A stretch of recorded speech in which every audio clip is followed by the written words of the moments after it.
एक अच्छे साथी की शक्ति का महत्व। किसी बीमार करने वाली चीज से भागना भी बहादुरी का प्रदर्शन करता है, फिर चाहे उस राह पर आगे बढ़ते समय दरवाजे पर ही आप ठोकर क्यों न खा जाएं। कभी कभी रिश्तों में एक साथी अपनी खुद की असुरक्षा की भावना के लिए दूसरे को सजा देता है। वह हमेशा अपने दोषों को छुपाने और खुद को सबसे बड़ा या अपना अधिकार जताने के लिए अपने साथी को ऐसा महसूस करवाता है जैसे वह दोषी है। इस तरह के रिश्ते अक्सर बीमार करने वाले और विषाक्त होते हैं। इस तरह के रिश्ते एक व्यक्ति के लिए सजा बनकर रह जाते हैं। व्यक्ति खुद से ही सवाल करने लगता है। वह बहुत उदास और खुद को भावना शून्य महसूस करता है। उदाहरण के लिए, यदि आप ऐसा सोचते हैं कि आपकी नाक बहुत बड़ी है और फिर आप देखते हैं कि आपका साथी किसी ऐसे व्यक्ति के साथ घुल मिल रहा है जो आपकी दृष्टि में आकर्षक है, तब आप यह भी ध्यान देते हैं कि उसकी नाक भी सुंदर है और इस तरह आप उससे अपनी तुलना करने लगते हैं। जैसे ही आप इस विचार पर अपना ध्यान केंद्रित करते हैं कि उसकी नाक आपसे सुंदर है, तो हो सकता है कि आपके अंदर नकारात्मक भावनाएं जैसे ईर्ष्या, संदेह और घृणा जाग उठें। परिणाम स्वरूप आपके स्वयं के मूल्यांकन, आत्मविश्वास और यहाँ तक कि ऊर्जा में भी कमी आ जाएगी। आपका मन आपको खौफनाक सुझाव भी दे सकता है, जैसे कि आपके साथी को वह इंसान आकर्षक लगता है क्योंकि उसकी नाक बहुत सुंदर है। तब हो सकता है कि आप अपने दर्द को अपने साथी पर निकालें और उस पर दूसरों के साथ फ्लर्ट करने का आरोप लगाएं। ऐसा तब भी हो सकता है जब वह पूरी तरह से निर्दोष हो। आप अपनी असुरक्षा की भावना को उस पर थोपेंगे और उसे बुरा समझने लगेंगे। आपके ऐसे व्यवहार के कारण संभव है आपके प्रति उसका प्यार कम हो जाए और आप उसकी नज़र में अपना सम्मान भी खोने लगे। यह एक तरह का इमोशनल अत्याचार है, जब आप अपनी भावनाओं की जिम्मेदारी खुद पर लेने की बजाय दूसरों पर ही उसका दोष मढ़ देते हैं। आपको निश्चित करना होगा कि आपका साथी भी आपके दर्द को महसूस करे। आपके प्रति उसकी वफादारी और नैतिकता पर प्रश्न करेंगे। उसके सामने यह साबित करने का प्रयास करेंगे कि उसने आपके साथ धोखा करके पाप किया है। फिर आप उसमें जो भी कमियां हैं उसे गिनाने लगेंगे। इससे आपके बीच मतभेद बढ़ेंगे, जिससे असुरक्षा की भावना और भी ज्यादा बढ़ सकती है। एक दूसरे को चुभने वाली बातें बोली जाएंगी और संभव है कि दिल दुखाने वाले कदम उठाए जाएं। लेकिन आपको समझना होगा कि आपके ऐसे कदम किस सोच के कारण उठ रहे हैं। क्या यह आपकी असुरक्षा की भावना है या आपका साथी विषाक्त सोच के साथ आपके साथ व्यवहार कर रहा है? अंततः इसका अंत दोनों को दर्द देकर ही होगा।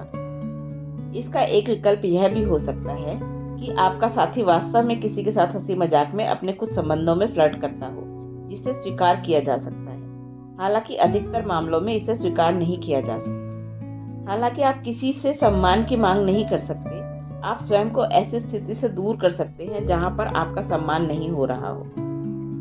ऐसा कहा गया है कि ऐसे बहुत से मजबूत रिश्ते होते हैं जिनमें असुरक्षा की भावना विद्यमान होती है, लेकिन ऐसे रिश्तों में आपसी सम्मान और साथ ही अनिवार्य शर्त भी होती है। जीवन साथी को अपनी असुरक्षा की भावना को लेकर ईमानदार होना चाहिए। उसमें सुधार के लिए आपस में खुले मन से काम करने के लिए तैयार रहना चाहिए और अपने साथी को सम्मान करते हुए इस बात का ध्यान रखना चाहिए कि वह उनकी असुरक्षा की भावना का इस्तेमाल उनके खिलाफ ना करे। सभी रिश्तों में भावनात्मक तौर पर मेहनत करने की जरूरत होती है। उनमें आपस में हमेशा बातचीत एवं समझ की जरूरत होती है और हो सकता है कि उनके लिए परिस्थितियां चुनौतीपूर्ण हो, पर हमेशा हिम्मत हार जाना किसी समस्या का समाधान नहीं होता। कभी कभी आपको उससे निकलना होता ही है, खास तौर पर तब जब आप उस रिश्ते में रहकर खुद को ही खोने लगे। कभी कभी आपको विषाक्त माहौल से नाता तोड़ना ही पड़ता है, जिससे कि आपका उपचार हो सके। हमारे जीवन में विद्यमान रोगी संबंध हमारे अंदर की सारी अच्छाइयों को सोख लेते हैं। हम किसी को अपना सब कुछ दे देते हैं, जिसे हमारी कोशिशों और रिश्तों को सुधारने की इच्छा की कोई कदर नहीं होती। हम अपने प्रेम पात्र को उन्हें पूरी तरह से प्रेममय करने के लिए खाली कर देते हैं, जबकि ऐसा करने में हम खुद टूट जाते हैं। हम अपना सब कुछ किसी ऐसे व्यक्ति को दे देते हैं जो बदले में हमें वह सम्मान भी नहीं दे पाता जो हमारा अधिकार है। आपको यह महसूस करने के लिए कोई विशेषज्ञ बनने की जरूरत नहीं है कि रिश्तों को शक्तिशाली होना चाहिए। वे हमेशा आपको सीमित या एक तरह की कमी के बीच में ही नहीं रख सकते। एक रिश्ते में रहते हुए कभी आपके मन में खालीपन का एहसास नहीं आना चाहिए, खास तौर पर तब तो बिल्कुल भी नहीं जब कोई दूसरे के प्रेम पात्र को भर रहे हो। कभी कभी हमें यह विचार बहुत अच्छा लगता है कि कोई कितना अच्छा बन सकता है, या कोई कुछ क्षणों के लिए ही सही कितना अच्छा बन गया था। हमें उसकी क्षमता भा जाती है। वास्तव में अगर आप अपने बीते जीवन के किसी साथी के बारे में सोचें तो संभवतः कोई न कोई ऐसा समय जरूर होगा जब आपने यह सोचा होगा कि उसकी यह सबसे अच्छी बात है, उसके जैसा कोई हो ही नहीं सकता। बाद में हो सकता है कि आपने पाया हो कि वह वैसा नहीं था जैसा आपने उसे समझा था या जैसी आपको उससे उम्मीद थी। हम में से कोई भी परफेक्ट नहीं होता, इसीलिए हमारे रिश्ते भी परफेक्ट नहीं होते। लेकिन आप बड़ी आसानी से लोगों के झांसे में आ जाते हैं क्योंकि आप उनके अंदर एक आकर्षित करने वाली झलक पाते हैं और सोचते हैं कि उनके अंदर बहुत अच्छा साथी बनने की क्षमता है। हालांकि आपको यह जानकर निराशा होती है कि आप झूठी उम्मीद पाले बैठे थे। अगर आप किसी ऐसे व्यक्ति के साथ रिश्ते में हैं जो बेहतर नहीं होना चाहता, तो आप शायद अपना समय व्यर्थ गंवा रहे हैं। आप उन लोगों को नहीं बदल सकते जो बदलने को तैयार नहीं है। आपको यह भी सुनिश्चित करना होगा कि वे बेहतर बनने की चाहत का दिखावा तो नहीं कर रहे हैं। इस तरह की युक्ति का इस्तेमाल झूठी उम्मीद जगाने के लिए किया जा सकता है, जिससे कि आप उनके साथ लंबे समय तक रिश्ते में रहें। बेशक यह स्वार्थपन के अतिरिक्त और कुछ भी नहीं है, और यह ऐसे लोगों की निशानी है जो अपनी भरपूर क्षमता तक पहुंचना ही नहीं चाहते। मैं अच्छी तरह से समझ सकता हूँ कि विषाक्त विचारों वाले ऐसे व्यक्ति को छोड़ना बहुत दर्द भरा हो सकता है जिसे आप बहुत प्यार करते हैं। किसी जहरीले रिश्ते से बाहर निकलने के लिए कहना वास्तव में उसमें से निकलने से बहुत आसान है। यही कारण है कि बहुत से लोग लंबे समय तक ऐसे रिश्ते में बने रहते हैं, और जब तक उनके लिए संभव होता है वे ऐसे रिश्तों को बचाने का प्रयास करते रहते हैं। लेकिन आप कुछ समय के लिए उस दर्द को बर्दाश्त कर सकते हैं। कभी कभी लोग ऐसे नाकाफी रिश्तों में ही खुद को उलझाए रखते हैं क्योंकि वे ऐसा मानते हैं कि उनको उनसे बेहतर और कोई नहीं मिल सकता, या किसी नए व्यक्ति की तलाश करना और उसके साथ रिश्ते की शुरुआत करना बहुत लंबा व कठिन काम है। उनकी अंतरात्मा उनसे कहती है कि वे इससे बेहतर पाने के योग्य हैं, लेकिन उनमें इसके लिए कदम उठाने का साहस नहीं होता। यहाँ मैं एक उदाहरण दे रहा हूँ जिससे आप पता लगा सकते हैं कि आप किसी विषाक्त विचारों वाले व्यक्ति के साथ संबंध में हैं या नहीं। एक बार किसी ने मुझसे अपने संबंधों के बारे में राय जाननी चाहिए। उनकी अपने साथी के साथ समस्याएं थी और वे तय नहीं कर पा रहे थे कि उन्हें उस रिश्ते से बाहर निकल जाना चाहिए या नहीं।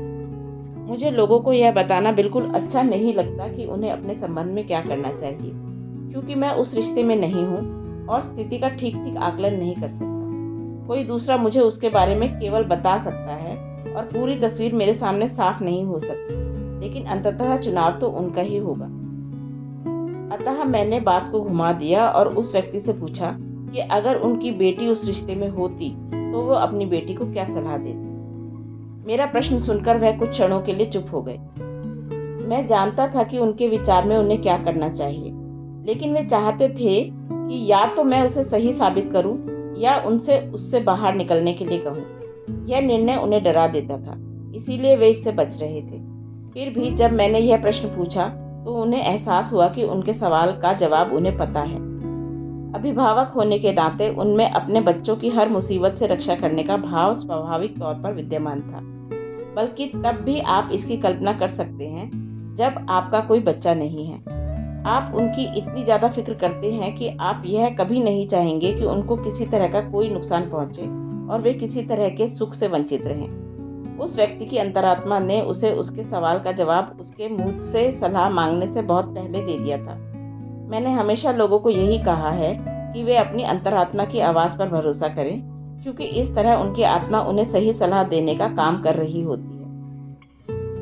आप जान जाएंगे कि यह आपकी अंतरात्मा है जब आपको एहसास होगा कि बिना किसी तार्किक प्रक्रिया के आप एक नतीजे तक पहुंच गए हैं। जब आप किसी विचार के बारे में सोचते हैं तो आपको अपने अंदर एक अजीब सी हलचल महसूस होती है, और उसी एहसास को मैं आपका सहज ज्ञान मानता हूँ। आप माने या ना माने, आपको सही सलाह देने वाले में सबसे ऊपर उसी का स्थान है। बल्कि ऐसा भी जरूरी नहीं है कि जो विचार आप पर पूरी तरह से हावी हो जाता है वह आपके सहज ज्ञान की आवाज़ हो, क्योंकि हो सकता है कि वह आपके अंदर दबे किसी डर या इच्छा के कारण जन्मा हो। सहज ज्ञान का अनुभव आपको बिल्कुल शांत अवस्था में होता है और वह आप में तटस्थता के भाव को सुनिश्चित करता है। कभी कभी आपको ऐसा महसूस होगा जैसे आपके अंदर उपस्थित कोई आपको ध्यान देने के लिए प्रेरित कर रहा है। यह पूरी तरह से भौतिक होता है। याद करें, संबंध आपके जीवन को और भी सार्थक बनाते हैं और अधिकतर आपके अंदर और भी सकारात्मक ऊर्जा का संचार करते हैं। जो रिश्ते विषाक्त हों, वे आपकी मनोवैज्ञानिक अवस्था को तो हानि पहुंचाएंगे ही, साथ साथ आपको शारीरिक रूप से भी बीमार करेंगे। सिर्फ इसीलिए किसी रिश्ते में बंद कर ना रहें क्योंकि आपको रिश्ते में रहना ही है। अगर समय आ गया है कि ऐसे लोगों को जीवन से बाहर का रास्ता दिखाया जाए तो साहसी बने और अलग होने का निर्णय लें। हो सकता है कि आपका निर्णय कुछ समय के लिए आपको दुख पहुंचाए, लेकिन यकीन मानिए भविष्य में यह आपके लिए कुछ बेहतर ही लेकर आएगा।